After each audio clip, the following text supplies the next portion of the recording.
Pour tout achat d'une micropelle Made in France Miguel 600 ou Miguel 700, recevez une remise de 300 € ou bien un accessoire offert de valeur égale en inscrivant le code promo France 600 dans la section commentaire de votre devis chez Proto Micro TP.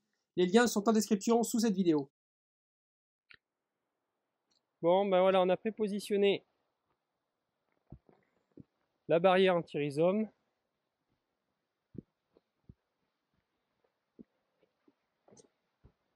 Donc maintenant, il va falloir lui donner un angle de minimum 15 degrés vers l'extérieur pour que les rhizomes de bambou qui sont captés par la barrière anti-rhizome remontent et ne partent pas en sous-sol et qui remontent bien.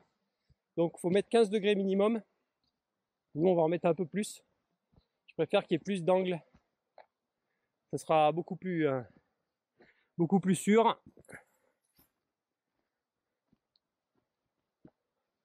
Du coup, on a bien assez. On n'a pas de problème de longueur.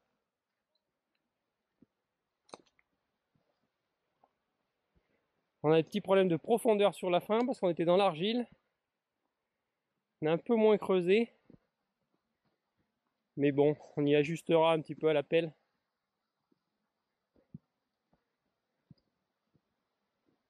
Bon, ça fait une bonne longueur quand même.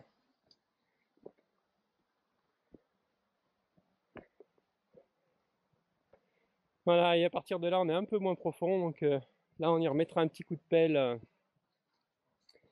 à main. C'est pas aussi évident qu'à la pelle mécanique, mais ouais. Voilà, donc là, il en manque un tout petit peu.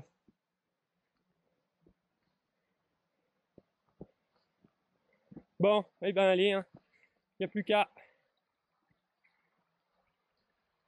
Alors cette barrière anti-rhizome, on l'a trouvée à la bambouserie en Cévennes.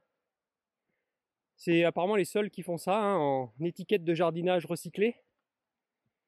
Donc c'est bien parce qu'on a une section vraiment de 100 mètres d'un seul tenant. Et on a un recyclage, quoi, un déchet recyclé, des étiquettes de jardinerie, avec des capacités techniques qui sont très intéressantes puisqu'on a une élasticité de 250%, donc un étirement de ce plastique avant rupture, ce qui fait qu'il est capable de supporter des mouvements de racines et des déformations suite au rhizome sans rompre, ou on va dire avec un seuil de rupture vraiment assez élevé. On vous met le lien en description pour ceux que ça intéresse. Voilà donc ce que ça donne. Donc ce qui est embêtant, c'est qu'on peut pas aller trop vite en fait pour le remplissage, puisqu'il faut arriver à gérer l'angle, avoir un angle prononcé ici, tout en mettant de la terre pas mal en bas ici, moins ici, puis plus on avance ici, moins on en met, et plus on en met là. Donc il faut arriver à l'équilibrer pour qu'on garde une pente correcte. Et ça, c'est pas forcément évident, tout en gérant l'enfoncement de la barrière anti-rhizome. Là par exemple, elle s'enfonce trop là-bas. Donc il faut le faire au bon moment, sinon on n'arrive plus à la bouger. Bon, bah, on a pu avancer un petit peu, donc c'est vraiment laborieux. Wow, c'est dur. Donc au niveau des courbures, tout ce qui est courbe à droite, ça a tendance à prendre naturellement cet angle-là. Donc il va bien falloir qu'on y mette suffisamment de terre pour redresser ici après. Parce que sinon là, les rhizomes vont partir dessous, longer et risqueraient de repartir en dessous. Donc il va vraiment falloir lui donner un autre pli par ici. On voit bien, ça a le temps. Bon, par contre, ça fait une courbure qui est jolie. Alors, c'est vraiment dur de gérer la hauteur. Il faut mettre suffisamment de terre au départ sur le côté gauche, en fait. Ici, au début, en bas, pour lui donner un petit peu d'assise. Sinon, il n'y a rien qui le tient, en fait. Il vient ou se plaquer contre la paroi ou se mettre à plat. Et ensuite, remplir progressivement. Et là, voilà, tout ce qui est virage dans ce sens-là, faut vraiment éviter qu'il y ait cette courbure-là. Donc, c'est pas évident. Ça fait beaucoup de travail de manutention. Donc là, il faut qu'on essaye de ravancer à la main jusqu'à ici, et puis on va essayer de ramener la mini-pelle jusque là pour nous aider, parce que là, c'est beaucoup moins rigolo sans la mini-pelle. Il y a des volumes de terre phénoménaux. Donc voilà comment on procède. On le met bien à gauche au départ, là-bas. Enfin à droite. Bien à droite là-bas. Ensuite on met un peu de terre pour qu'il ait une certaine assise. Ensuite on en remet par-dessus. Après on règle la hauteur. Et après on comble. Mais il faut vraiment combler un petit peu à droite, un petit peu à gauche, quoi. Surtout là, faut pas oublier, parce que sinon ça s'avachit. Donc c'est pas évident. Vraiment, c'est assez laborieux à faire. Quand on pense qu'il y a faut au moins 80 mètres à faire comme ça, ben on va s'amuser.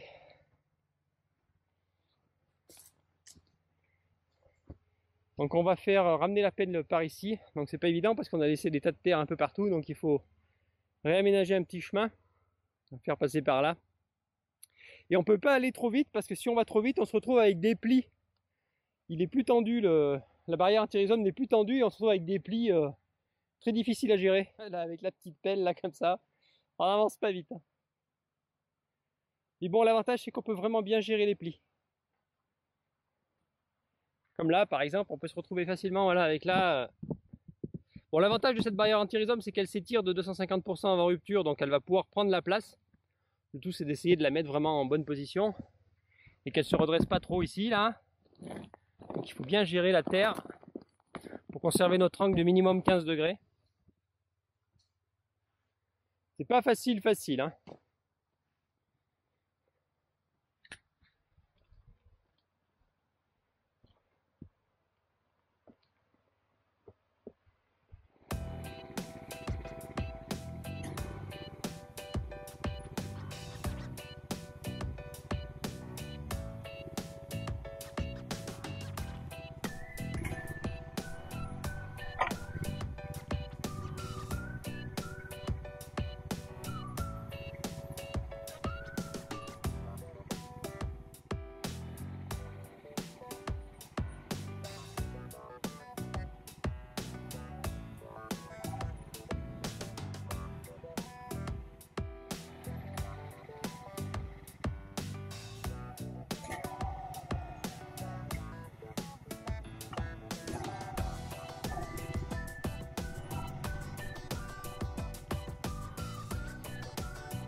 Bon, bah ça prend forme.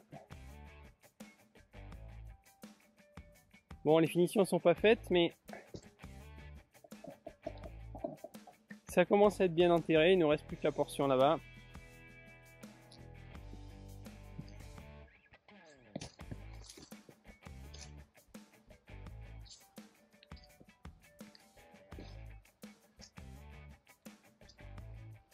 Bon, allez, on va continuer.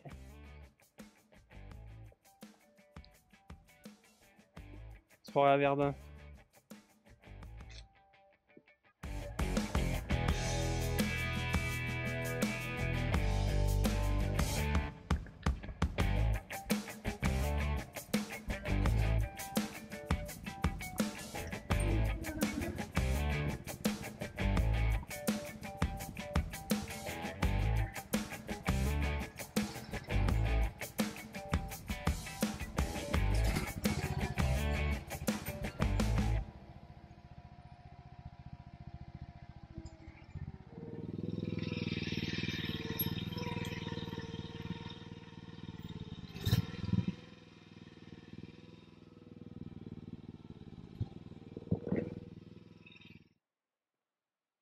Bon, ça y est, on touche au but. Quand je vois cette souche quand même. Et toutes celles qu'on a enlevées, je me dis quand même bravo. Hein. La machine dépasse tout ce que j'avais pu imaginer hein, niveau capacité. On n'aurait jamais pu faire tout ça. Hein. Donc on a terminé d'ensevelir grossièrement la barrière anti-rhizome. Maintenant il reste à y faire propre. Propre le chemin, les bordures.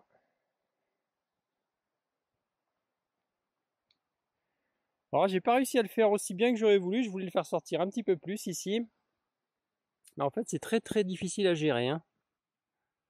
Mais bon, l'avantage c'est que comme on dessine le chemin en même temps, on va le mettre de niveau comme il faut, mais c'est très difficile. Hein. Faut vraiment équilibrer la terre en permanence pour conserver l'angle, minimum 15 degrés donc.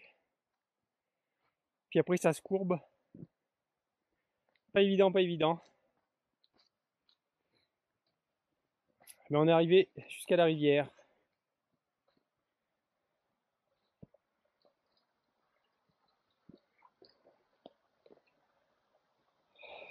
Donc il nous reste un petit peu, donc ouais, on a dû faire bon, plus de 80 mètres je pense. Là on va le couper.